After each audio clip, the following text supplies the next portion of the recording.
Hi everyone, it's Stephanie here and welcome back. In today's video, we are going to be creating a card with a coordinating print that we can hang on the wall, and we're going to be using the Hearts Entwined Die-namics. I love this die because it gives you all of these really cool hearts that are all kind of entwined together on one full die. So when you die cut it, you get this really great design that you can layer on top of each other to create some really cool dimension.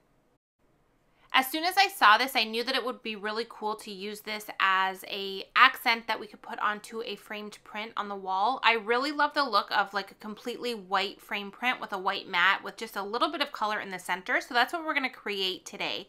And this is part of our Love is in the Air promotion that we have on the blog this week, where we're sharing a bunch of different projects that you can create for friends, coworkers, kids, teachers, loved ones, all sorts of different projects and cards using our January release products.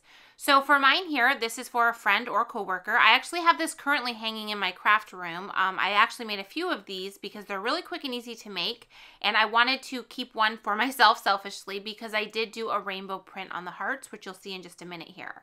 But you can see, like I mentioned, I have a white frame with a white mat with a white background. I really like to keep it very simple, and then we're going to add a pop of color to these hearts entwined. Now you can see here I have a pretty thick stack of them, and that's because I've already die cut it multiple times from white cardstock, and I stacked them together with some liquid adhesive. And you'll see that a little bit later in the video when we start to assemble the card, exactly how I stacked them together.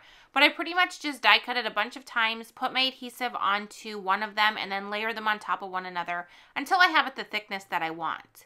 Now, like I mentioned, I am going to create a rainbow design for the very top of the stack of hearts that we've created. So I'm taking a bunch of distress inks here and I'm adding them to a white cardstock panel. I'm kind of going in a stripe formation and blending them together so we don't have super harsh lines. And then when I have the panel fully finished, I'm going to create a second one exactly the same way. And that's because we're going to create the print as well as the coordinating card to go with it. So I'm just going to make my way down this in rainbow order until I have it completely covered in all of the colors. And then I'll do a second panel off screen as well.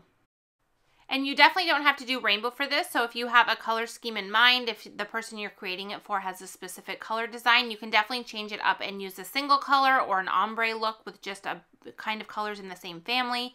You can do whatever will work for the space that you're creating this for.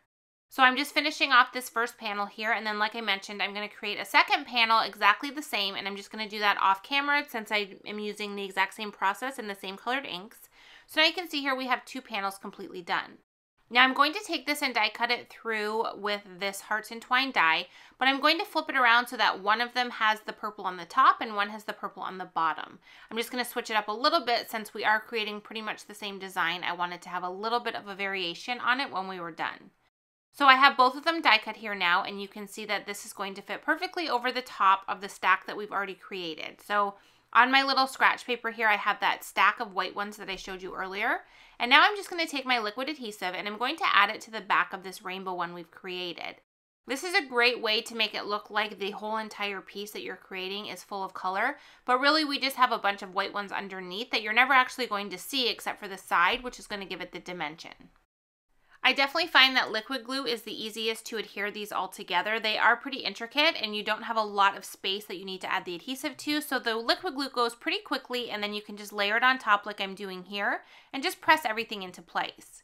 And having the liquid glue on there allows you to kind of wiggle it around and get it positioned before the glue actually sets, so it's really nice for that reason as well. So once I have it finished and it's all adhered, I'm just going to put it over to the side, and I like to put an acrylic block on it just to kind of hold everything in place until the glue is fully dry. And now we're going to create the piece that we're going to add to the card. So right now I have just one single white piece and I'm just adding another one on top, and then I'm going to add the rainbow one on top of that. So for the card, we're not going with as much dimension. I only have 2 white pieces and then just the rainbow piece, so 3 in total. And for the frame print that we created, I ended up having 7 pieces in total. So I had 6 layers of just the white, and then I had the rainbow piece that we added on top. Okay, so once we have both of our heart pieces completely finished, I'm going to once again set this aside, and I'm going to put an acrylic block on this one as well, just to make sure that the glue is fully set and that everything is nicely glued together. And while that is drying, I'm going to work on the sentiment for the card. Now for the frame print, we're not going to add any sentiment or anything in addition to the hearts. I just want those to be the center focus on the frame print. But for the card, I do want to add a sentiment. The sentiment that I'm using is Sending Rainbows and Hearts, which I thought went perfectly with with this design since it's hearts and rainbows. And this is from the new Rainbows and Unicorns stamp set. So I really love how it coordinated, and I really love the font on the sentiment stamp. So I just stamped it out onto some black cardstock with some Versamark ink, which is just a clear sticky ink that works really well for heat embossing. And now I'm just covering that with some white embossing powder, and I'm going to take it off camera and heat set that with my heat gun. Once I have that done, we can go ahead and die cut it from the black cardstock, and I'm going to be using the Essential Sentiment strips to do that. This is the longest one in that die set, and it's going to work nicely here because I want to have a straight edge on the left-hand side of the sentiment so that we can kind of have it coming off the side of the card. So now that I have it embossed there, I die cut it, and now we're going to start to put this card together.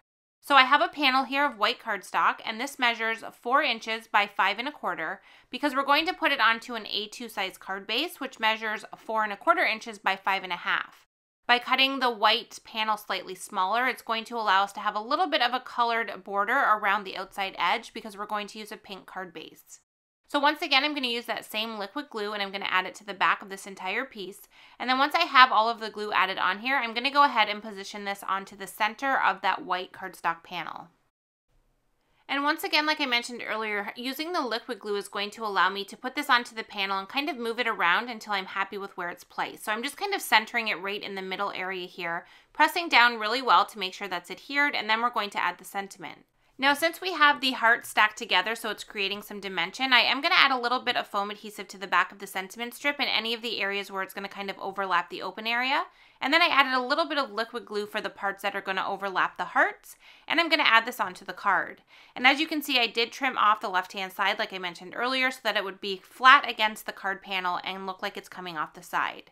So I'm just going to position that on there, line it up and get it in place and press it down, and then we can add our panel to our card base. I'm using pink on my card base since it coordinates with some of the ink that we added to the design.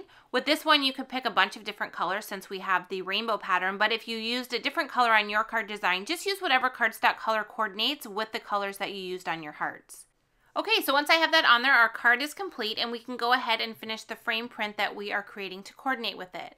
So once again, I'm using that same liquid glue. I'm adding it to the back of this entire piece, and I'm going to position it right in the center area of the mat that we've left inside of the frame. You can definitely go with a smaller frame if you don't like as much white space as I have here, but I love the look of all this white with this pop of color in the center. And just for reference, if you do want to recreate this, this is an 8x10 frame with a 5x7 mat in the center. So that's the space that I'm working with where I've added the hearts. And now you can see as I hold it up all of the great dimension that we were able to create by simply layering the pieces together before we added the colorful one on top.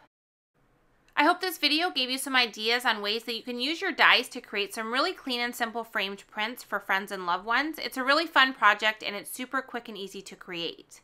Thanks so much for joining me. If you're interested in any of the supplies I've used, they are linked in the video description below. And make sure to visit our blog to see more projects using the January release.